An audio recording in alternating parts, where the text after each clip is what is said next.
Greetings from Lake Lucy. Welcome back to the office.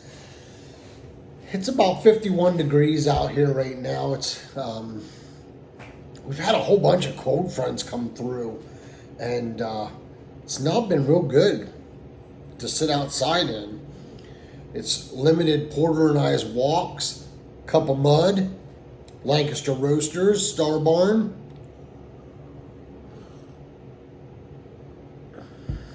With a touch of the peanut butter cup bean in there as well when I ground them together. Today I'm enjoying a bowl of Haunted Bookshop, and we're doing a VR to Donnie over at Stovepipe and Chuck and Bob.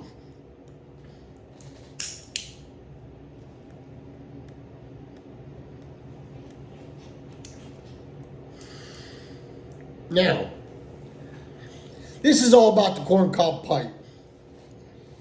Of course, I have to get involved because, after all, I am Ghostcob. So, today I am enjoying a bowl of Haunted Bookshop in my Missouri Meerschaum freehand with the clear forever stem in it. Love this pipe. It's a beast. Great for burleys.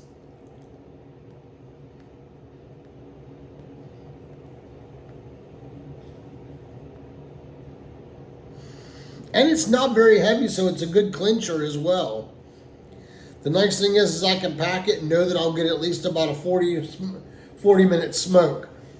A lot of people would get more than that out of it. However, I'm a freight train. So,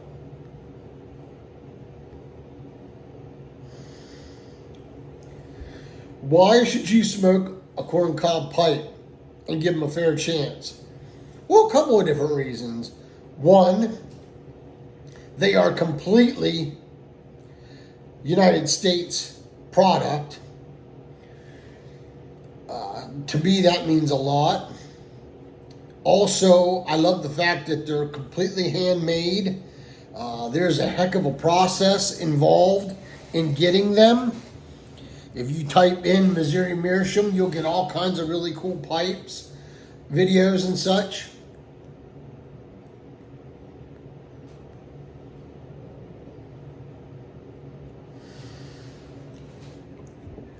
So I want to show you a couple pipes that I have that's Missouri Meerschaum that I really truly love, and I smoke on a pretty much regular basis. One of them is obviously the freehand that I'm smoking today. Second, back in the day, now I know they don't sell them as big now because they have gotten a lot better with their quality control, is their seconds. Which the only thing is there's like a minor mistake in them. Like maybe they're not drilled completely straight, or the shank's a little off, which you're going to smoke it anyway, and that's all going to go away anyhow. So it really doesn't matter. I've also seen guys wiggle them out and break them out and cut them off and then just re-put it in and glue it back in, and it worked just fine. This is a legend that I got from one of those bags back in 2016. I got this pipe. Now, as you can see, she's been used and abused. There's the label, and it has an X through it, but you probably can't really see it anymore. It's pretty much worn off. But this is a great little pipe to throw in my bag if I'm going for a short walk or just taking the dog out or something like that. This is a great pipe for that. I also still have and use my very first pipe that I purchased, which was a Missouri Meerschaum, and I purchased it from Boswell's. Now it has a forever stem on it now that Cane Rod Piper made for me, but there it is, folks, and that thing it's been used and abused, and it smokes fantastic, just as good as it did the day I got it. Now they do make Burley's a little bit sweeter, in my opinion. They also bring out the sweetness in a Virginia, in my opinion.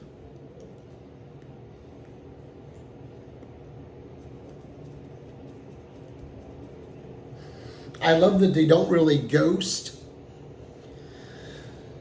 when it comes to Latakia. Now, with your Lakeland blends, I think you're always going to get a little bit of that Lakeland blend.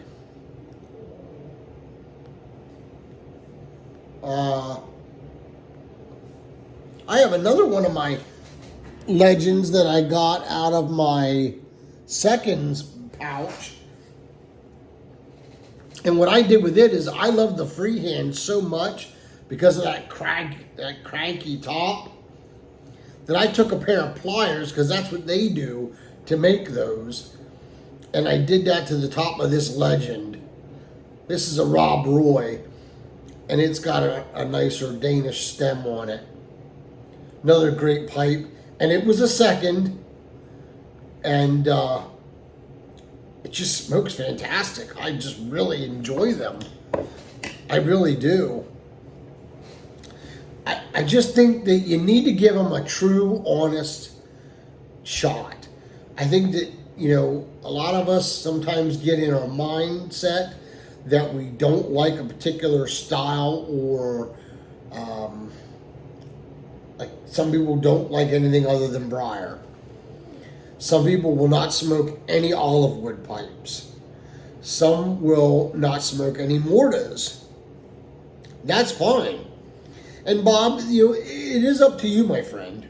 Do what you want. But I will tell you this, Donnie has thrown out one heck of a prize, because to get a Jake Hackert pipe has always been on my bucket list, and I'm not buying any more pipes. But I'll tell you what, if I get the opportunity to get my paws on a Jake Hackert, I think I would buy it. Cob-wise. Because I love what he does with cobs.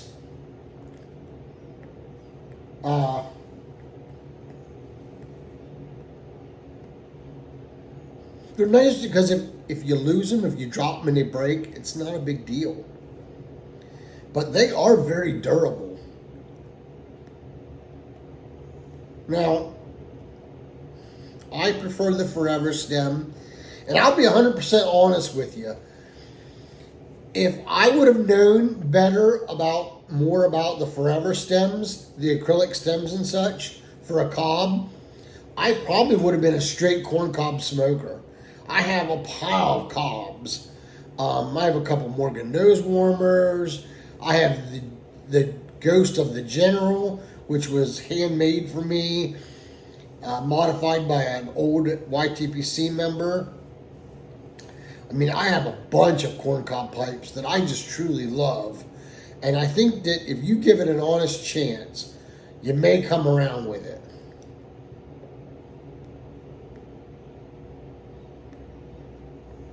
So smoke the cob, Bob. So that's it for my VR for you guys. Thank you so much for the opportunity. I love sharing my thoughts and theories on it. As you can see, this one here is starting to get some Dalmatian spots, or character, as we call it. The porcelain's starting to crack. The only thing I wish was different about this pipe was it was naked. Unfortunately, it's finished. I really wish it would be naked, but it is what it is. And it still smokes fantastic, and I really enjoy this pipe. So that's it for this episode. Thank you so much for joining me. Please hit the subscribe button if you already haven't. Slide over and hit that ding or dong bell. It'll let you know every time I put something up. And of course, if you hit the more button, you will find the links for the Wildman Extraordinaire, Stovepipe, Donnie, and Truck and Bob. Let's see what else is in there. Well, the discount code for HumiSmart, and of course Briar Report and such. So check them out, guys. Thank you so much for the love and the support. Until we can get together and pack a pipe or smoke that great cigar, let all that you do be done in love. Smoke the cob! This has been a Porter production.